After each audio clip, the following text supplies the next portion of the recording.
اطلع لك.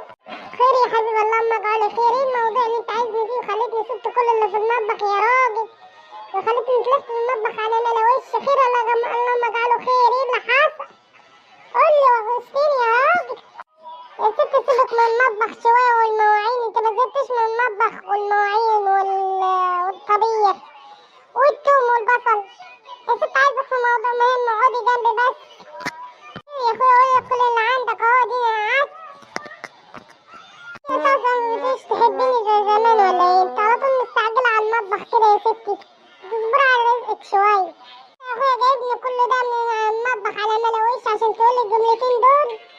وانت يا اخويا جايبني اقعد معاك وانا ماسك التليفون قعدت اقلب فيه؟ وانت يا اخويا مش فاضي غير للتليفون 24 ساعه قاعد على النت، ما وراكش حاجه، راجل فاضي. شويه على التلفزيون شويه على التليفون، وانا ست مش فاضيه وملاش خلق ليك يا اخويا، انا داخله اخلص اللي ورايا. حيلك حيلك يا صوصه وتصبري بقى على رزقك يا ست، هوريكي حاجه جميله على التليفون، اصبري بقى. يا صوصه من المطعم الجميل ده ان شاء الله اخدك اخرجك وافسحك فسحه جميله كده واوديك المطعم ناكل اكله جميله كده واعزمك على كل اللي نفسك فيه يا حبيبتي. بس ادعيلي بس في الشغلانه اللي انا فيها دي والوظيفه يزودولي المرتب يا حبيبتي عشان ايه اعمل لك كل اللي نفسك فيه واوديك المطعم الجميل ده. وبعدين يا حبيبي وماله اكل البيت، ان شاء الله ربنا يفرجها عليك يا حبيبي وتعمل كل اللي نفسك فيه. بس يا حبيبي انا مش مقصره معاك في حاجه، انا بعمل لك كل الاكل اللي نفسك فيه في البيت. اكل البيت نضيف وزي الفل، وبعمل لك الاكل وعشان 10 يا حبيبي وما بقصرش معاك، وبعمل لك كل اللي نفسك فيه. ايه اللي ناقصك بقى وايه لازمتها المصاريف الفاضيه دي في المطعم يعني؟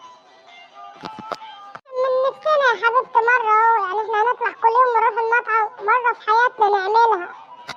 يا حبيبي المطعم الجميل ده ايوه فعلا، ده سمعت عليه في التليفونات، ده قلبين الدنيا عليه، عمالين يحكوا عليه ويقولوا اكل جميل وحاجات جميله هناك، وبيعملوا صينيه جميله يا حبيبي تجيبها لي دي اللي فيها كل المشكلات، ده حتى الصينيه دي مطلعينها ترند على التليفون يا حبيبي.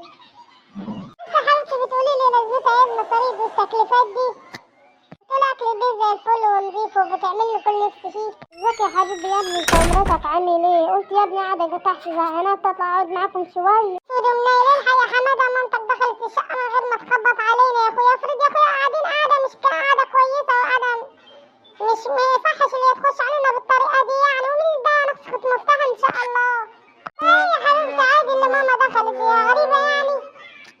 يا ابني عملت حاجه غلط عشان مراتك تكلمني بالطريقه دي والمقابله دي؟ يا ما تقصدش يعني، بس المفروض كنت خبطت الاول يا ماما، مش قاعدين قاعده مش كويسه زي ما بتقولي. والله ما اقصد يا حبيبي، انا قلت قاعدين قاعده عادي انت ومراتك، انا ما اقصدش يا مرات ابني، انا قلت قاعدين قاعده عاديه قدام التلفزيون كده، قلت اقعد معاكم شويه. معلش يا مرات ابني ما تزعليش مني، ما قصدتش حاجه. خير يا ماما ولا تزعلي نفسك خلاص.